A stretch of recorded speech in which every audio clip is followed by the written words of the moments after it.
gets employed or somebody is given an opportunity to serve the community, like myself, I'm a bishop, and then somebody else is a teacher, somebody else is a doctor, somebody else is a government officer, civil servant, why should you ask for money, for a bribe to assist somebody?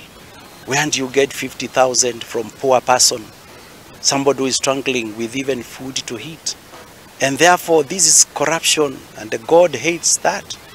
And I can say that when we get employed, we are employed by God's mercy, and these are opportunities to us to do service delivery, and we are not able, I mean, we should not ask for anything or favor, because when you bless somebody, God will bless you more, and then God has blessed you there for a purpose.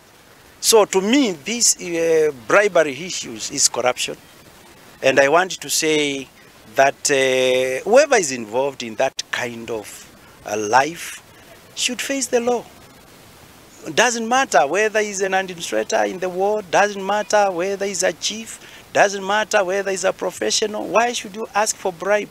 Even for the professors, students to pass the exam, when you know you have not even taken them through the program, and you want a bribe just to make them pass. That's why we are having poor service delivery, because the people who are offering these services have not gone through the right process of learning.